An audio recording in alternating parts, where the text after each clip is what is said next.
లక్ష్మీనాథసమారంభాం నాదయామునమధ్యమాం అస్మదాచార్యపర్యంతం వందే గురుపరంపరాం యో నిత్యమచ్యుతపదాంబుజయుగ్మరుక్మా వ్యామోహితసతరాణి తృణాయ మేనే అస్మద్గురోర్భగవతోస్య దయైకసిన్ధో రామానుజస్య చరణౌ శరణం ప్రపద్యే. శ్రీమతే రామానుజాయ నమః. శ్రీమన్నారాయణ చరణౌ శరణం ప్రపద్యే. అందరికీ నమస్కారం అండి. మనము రామానుజ చరిత్రను తెలుసుకుంటూ ఉన్నాము. మనకు ఇప్పుడు ఎల్లుండి రామాంజనేయ యొక్క తిరునక్షత్రం కూడా రాబోతుంది కాబట్టి చక్కగా ఇంకా విశేషంగా తెలుసుకుందాము. అయితే రామానుజులు తిరునారాయణపురంలో ఉన్నప్పుడు వారి యొక్క కుశలం తెలుసుకొని రమ్మని ఒక వైష్ణవుణ్ణి శ్రీరంగనాథుడు పంపుతాడు. అక్కడికి వెళ్ళి క్షేమ సమాచారం తెలుసుకొని రమ్మని. అయితే అప్పుడు ఆ వైష్ణవుడు అక్కడికి వెళ్తే ఆ రామానుజులు ఇక్కడి విషయాలన్నీ కూడా తెలుసుకొని చాలా బాధపడతాడు. తన కోసము తన గురువు గారు పరమపదించిండ్రు, మరి కూరత్తాళ్వానికి కళ్ళు పోవడము ఇవన్నీ తెలుసుకొని అయ్యో వాళ్ళు నా కోసం ఎంతగా బాధపడుతున్నారు, వాళ్ళకు నేనేమి చేయలేకపోతున్నాను, ఇక్కడేమో ఇవన్నీ సగబెట్టేవి ఉన్నాయి, ఇంకా ఇవన్నీ చక్కగా నియమాలకం చేసిన తర్వాత కానీ నేను అక్కడికి రాలేకపోతున్నాను.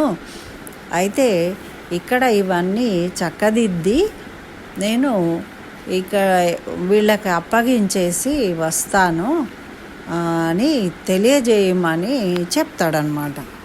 చెప్తే అప్పుడు ఆ వైష్ణవుడు శ్రీరంగానికి వస్తాడు. అయితే ఇప్పుడు మరి కూరత్తాళ్వాను ఉన్ను పెరియనంబి వాళ్ళు కళ్ళు పోయి ఆ రాజు చేత వాళ్ళ ఆ పెరియనంబికేమో ఆ రాజు కళ్ళు తీయించేస్తాడు, కూరత్తాళ్వానేమో తనే పెకిలించుకుంటాడు. అలా గుడ్డి వాళ్ళు అవుతారు. అయితే ఆ కూరత్తాళ్వాను భార్య ఉంటుంది కదా, ఆమె అత్తుళాయమ్మ, ఈ పెరియనంబి గారు అందరూ కూడా మళ్ళీ శ్రీరంగానికి వస్తారనమాట.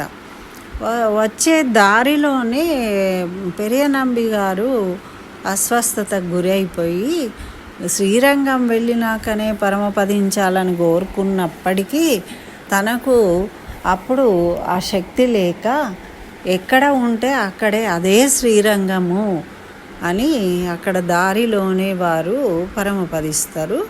అక్కడనే వారికి చక్కగా శాస్త్ర ప్రకారము అన్ని కార్యక్రమాలను ముగిస్తారు, సంస్కారాన్ని చేస్తారన్నమాట.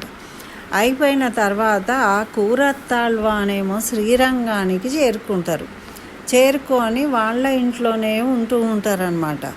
అయితే ఒకరోజు ఏం చేసిండ్రంటే వారికి చాలా బాధ అవుతుంది. చూడ్డానికి కళ్ళు కనిపించట్లేదు కదా ఇప్పుడు, అయినా కానీ ఒకసారి శ్రీరంగనాథుని సేవించుకోవాలి అనుకొని అక్కడికి వెళ్తారట, శ్రీరంగనాథుడి ఆలయానికి వెళితే అక్కడ ద్వారం వద్ద రాజభటులు ఉంటారట. ఎందుకంటే అప్పుడు కిమికంటకుడు ఆక్రమించుకున్నాడు కదా, వాళ్ళ రాజభటులు వచ్చేసిండ్రు కదా, వాళ్ళే ఉంటారనమాట. వాళ్ళు అడ్డగించి ఎందుకు మరి నన్ను లోనికి ఎందుకు పోనీయట్లేదు అని కూరత్తాళ్వాన్ అడిగినప్పుడు రామాంజులతో చేరిన వారెవ్వరూ సన్నిధికి రాకూడదు, ఇక్కడ మా రాజాజ్ఞ.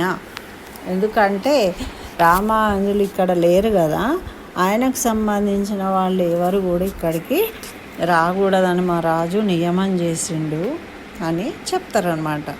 అప్పుడు కూరేష్లకు ఏమనిపిస్తుందంటే ముందు నుయ్యి వెనుక గొయ్యి, మరి గురువును బట్టి రంగనాథుని వదులుకోవాలా, భగవంతుణ్ణి వదులుకోవాలా, గురువును వదులుకోవాలా, నేను రామాంజుల తరఫు మనిషిని కాదు అనడానికే మనసు అంగీకరించలేదట. గురువే గొప్పవాడు అని చెప్పేసి ఏం చేస్తాడు అంటే గురువును వదలలేను నేను అని సరే, ఒకవేళ గురువును వదలడానికి నిశ్చయించి సన్నిధికి పోయినా కూడా ఆ రంగనాథుడు గురువును వదిలి వచ్చినవా నువ్వు పొమ్మని స్వామి అంటాడేమో. రంగనాథుని చేత కూడా నేను అదే అనిపించుకోవాలి, యతిరాజులచే కూడా ఆ మాటనే అనిపించుకోవాలి నేను. అయితే యతిరాజులచే అగు కార్యము రంగనాథుడు చేయజాలడు, కానీ రంగనాథుడు చేసే కార్యము యతిరాజులు చేయగలుగుతాడు. కాబట్టి యతిరాజులు పిలిస్తే స్వామి వస్తాడు, కానీ రంగనాథుడు పిలిస్తే యతిరాజులు రాడు. కాబట్టి గురువే ముఖ్యము అని అప్పుడు అహం లక్ష్మణాచార్య సంబంధి నాత్ర సంశయం ఏమీ లేదు, నేను లక్ష్మణాచార్యులకు సంబంధించిన వాడిని, నేను లక్ష్మణాచార్య సంబంధిని అని చెప్పిండ్రట. అట్లా అయితే నువ్వు సన్నిధికి ఓరాదు అని భటులు కూరేషులను వెళ్ళిపోమన్నారట. అయితే అట్లా ఇంటికి వెళ్ళిండ్రు. వెళ్ళిన తర్వాత ఆలోచించిండ్రట, ఇక్కడ రంగనాథుడిని దర్శించుకోలేనప్పుడు మనం ఇక్కడ ఉండడం ఎందుకు అని సకుటుంబంగా బయలుదేరి సుందరభుజ పెరుమాళ్ వేంచేసి ఉన్న వృషాచలానికి పోయిండ్రట, పక్కన ఉన్న ఊరికి. అక్కడికి వెళ్ళి అక్కడనే నివాసం ఏర్పరచుకొని ఉన్నారట. కానీ వారికి మనసు శ్రీరంగనాథుని అందే ఉన్నది. పాపం ఎప్పటి నుంచో రంగనాథుని సేవించుకునేవారు కదా, కాబట్టి అటు ఏమో యతిరాజులు లేరు, ఇటు రంగనాథుని సేవించుకోలేకపోతున్నాను అని నిరంతరం బాధపడుతూ ఉండేవారట. అక్కడే ఉండి యతిరాజులు సుఖంగా ఉండవలెనని దైవ ప్రార్థన చేస్తూ ఉండేవాళ్ళట. మరి ఎందుకంటే యతిరాజుల దగ్గరికి తాను వెళ్ళలేడు కాబట్టి యతిరాజుల నుండి తిరిగి వచ్చిన వైష్ణవ స్వామి ఉన్నాడు కదా, ఆ శ్రీరంగం చేరి ఆ కూరేషులకు ఉండుటలేదని తెలుసుకున్నాడట. పాపం ఆయన వచ్చి యతిరాజులు చెప్పిన విషయం చెప్దాము అంటే అప్పుడు ఆయన వృషభాద్రికి పోయి రామాంజుల యోగక్షేమాలన్నీ వివరించిండట. అప్పుడు వారు సౌఖ్యంగా ఉన్నారా అని కూరేషులు అడిగిండ్రట. ఫస్ట్ అడిగింది ఏంటిది అంటే, గురువుగారు యతిరాజులు క్షేమంగా ఉన్నారా అంటే వారు ఏం చెప్తున్నారంటే, లేరు, చాలా మిగుల దుఃఖపడుతూ ఉన్నారు. ఎందుకంటే పూర్ణార్జులు పరమతించారు, తర్వాత మీకు నేత్రాలు పోయినాయి అని వ్యధ చెందుతూ ఉన్నారు. గురుని వ్యధా దుఃఖములు భక్తి వాత్స్యములచే తనకు కలిగినట్టు పాపం కూరేషులు కూడా నా కన్నులు పోయినప్పుడు కూడా నేను దుఃఖించలేదు, కానీ మా గురువు గారు వ్యధ చెందుతున్నారు అంటే నాకు చాలా దుఃఖం కలుగుతూ ఉన్నది. ఇది చాలా పెద్ద విషయము, నాకు కన్నులు పోవడం అన్నది పెద్ద విషయం కాదు, వారు వ్యధ చెందకూడదు, ఎందుకంటే ప్రపంచానికి వ్యధ కలిగినట్టు యతిరాజులు బాధపడితే అని అనుకుంటూ ఉన్నారన్నమాట. మరి లంకలో ఉండే సీతాదేవిని హనుమ చూడబోతే ఆమె శ్రీరామునికి తన తలుపు గలరా అని అడిగితేనట. హనుమ ఏమన్నాడు అంటే, అయ్యో చాలా బాధపడుతున్నాడు, ఆహారము నిద్ర లేవు, నిన్నే దలుచుకుంటున్నాడు అని చెప్పినప్పుడు, తనను దలుచుకుంటున్నాడు అంటే ఆనందం కలిగిన దానికన్నా కూడా ఆహారము నిద్ర లేక బాధపడుతున్నాడు అంటే దుఃఖం కలిగిందట సీతాదేవికి. ఆ విధంగా ఇప్పుడు కూరేషులకు కూడా చాలా బాధ కలిగిందట. యతిరాజులు ఆ విధంగా బాధపడుతూ ఉన్నారు అన్నప్పుడు. అయితే మరి సృష్టికర్త అయిన స్వామి నేనుండునంతకాలము యతిరాజులను అప్రతిహంగా ఉంచాలి, మంచిగా ఉంచాలి యతిరాజులను అని, వారు మంచిగా ఉన్నప్పుడే నేను పరమపదించాలి, నాకు అదే కావాలి వారికి ఎటువంటి ఆటంకము కలగకూడదు అని కోరుకున్నారట. మరి యతిరాజులను చూసిండ్రా, ప్రవచనాలు జరుగుచున్నాయా అక్కడ అని, అక్కడ విశేషాలు ఏంటి అని అడిగినట. అంటే అప్పుడు వారే కదా నన్ను పంపినరు, ఆహా అదేమి వైభవం అనుకున్నారు, శ్రీరంగము కంటే అధికంగా జరుగుతూ ఉన్నాయి అక్కడ వైభవంగా. వైష్ణవ స్వామి చెప్తూ ఉంటే కూరేషులు ఆనందపడుతూ ఉన్నారట. అవన్నీ అంత వైభవంగా జరుగుతుంటే, ఓరి ఈ సంతోష వార్త చెప్పిన వీరికి జోడు శాల్వలు తీసుకురమ్మని కొడుకును పిలిచిండట. అయితే అప్పుడు ఆయన యతిరాజుల వద్ద నుండి క్షేమ సమాచారం తెచ్చిన వాళ్ళను చక్కగా ఆదరించి ఆ వైష్ణవ స్వాములను చక్కగా సన్మానించిండ్రట కూరేషులు. ఇట్లా మరి వీరు ఈ విధంగా దైవ ప్రార్థన చేస్తూ అక్కడ ఉన్నారు వృషభాచలంలో.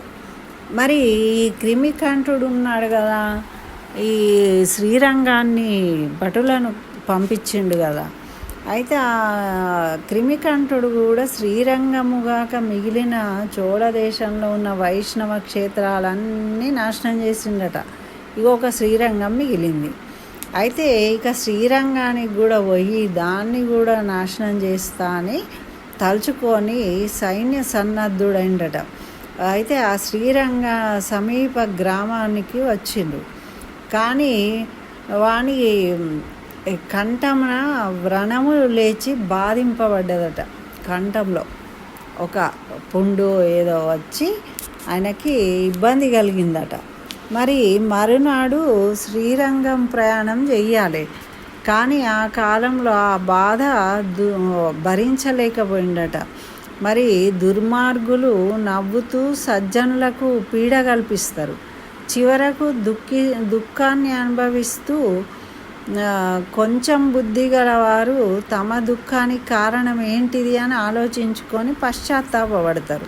కానీ మరి క్రిమికంఠుడు అలాంటోడు కాదు కదా, తామసుడు కాబట్టి వాడికి పరివర్తన ఏమీ కలగలేదు. అలాగే బాధపడుతూ ఉన్నాడట, దుఃఖపడుతూ ఉన్నాడట. అట్లా వానిది నిష్కృతి లేని భాగవతాపచారం చేసిండు. అంత భయంకరంగా భాగవతులకు అపచారం చేసినప్పుడు ఆ పాప ఫలాన్ని అనుభవించాలి. కాబట్టి చివరి మజిలి శ్రీరంగం చేరకుండానే అక్కడనే వాడు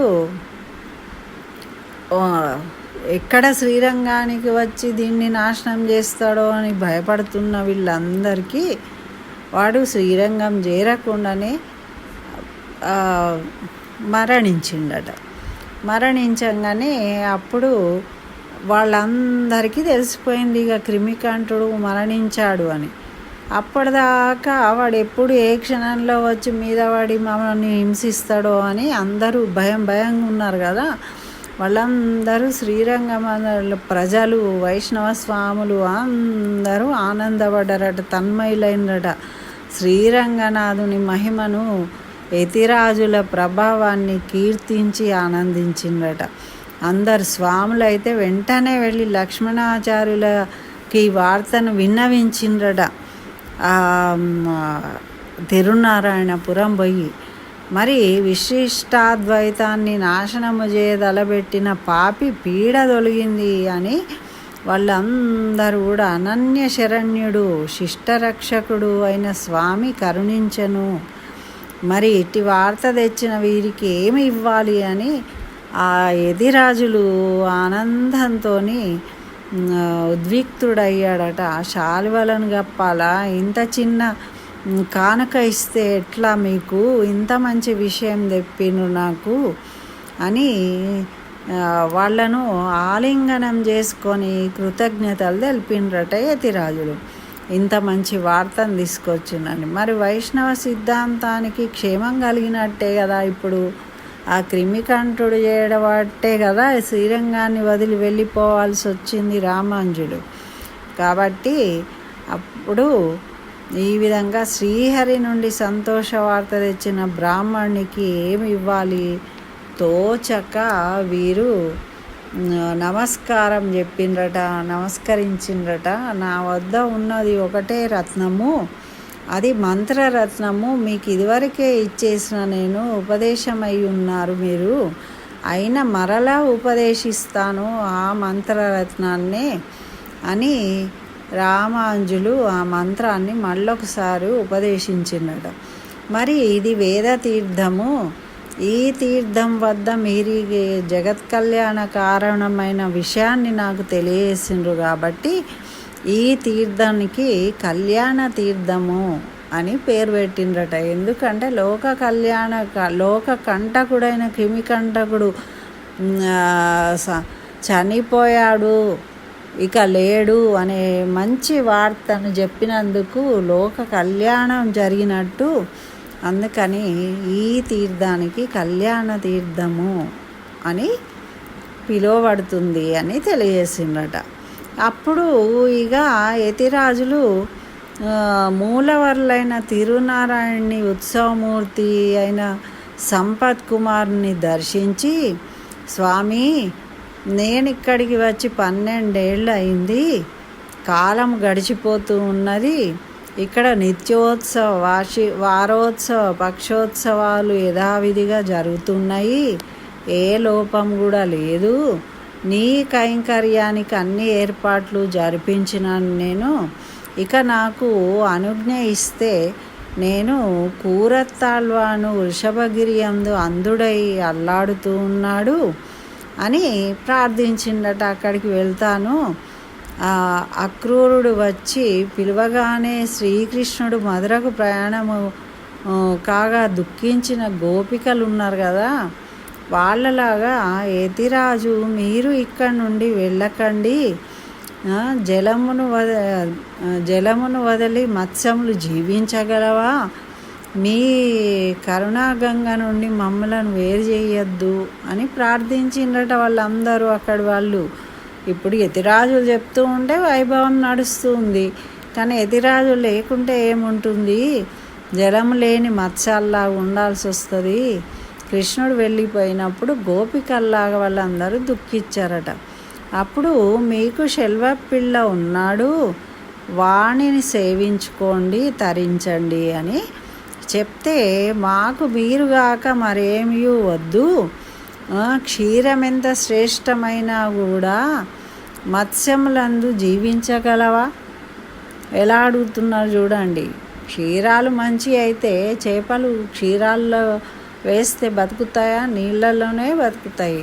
శెల్వపిల్ల మంచివాడు అయినా తరింపజేసినా కూడా మీరుంటేనే మాకు మంచిది అని వాళ్ళు అంటూ ఉంటే, అప్పుడు ఏం చెప్తున్నారంటే, నాకు కూడా మిమ్మల్ని వదిలిపెట్టడం బాధాకరమే, అయినా శ్రీరంగము చేరే సమయం ఆసన్నమైంది, అక్కడ నా అర్చామూర్తి నుంచి పోయాను, నేను నా మూర్తిని ఇక్కడ ఉంచుతాను, నా అర్చామూర్తి మీకు నా జీవితకాలము ఇక్కడ నాతో భాషించింది కాబట్టి ఉండగలుగుతుంది, నా అర్చామూర్తిని ఇక్కడ ఇస్తాను మీకు అని. అప్పుడు తన అర్చామూర్తిని తానే యతిరాజులు తన ప్రశిష్యుల పరివారంతో శ్రీరంగానికి ప్రయాణమైండ్రనమాట. మరి మొదలి అండాను గొడుగు పట్టిండు, ఎంబారు అని తమ్ముడు వింజామర్లు వీచుడు, దుందుబులు మేళతాళాలు మోగుతూ వేద పారాయణాలు ద్రావిడాన్నాయ గానం చేస్తూ వైష్ణవ స్వాములు వస్తూ ఉన్నారట. రామానుజునికి జయము జయము అనుకుంటూ ప్రజలు జయశబ్దాలు చేస్తూ ఉన్నారట, పువ్వుల వాన కురిపిస్తూ ఉన్నారట. రామానుజులు రంగనాథుని స్మరిస్తూ అప్పుడు శ్రీరంగంలో ప్రవేశించిందట. మరి ప్రవేశించి అక్కడ ఏమేం చేసిండ్రు అనేది మనము ఇంకో వీడియోలో తెలుసుకుందాము. స్వస్తి. జై శ్రీమన్నారాయణ. సర్వం శ్రీకృష్ణ చరణారవిందార్పణమస్తు.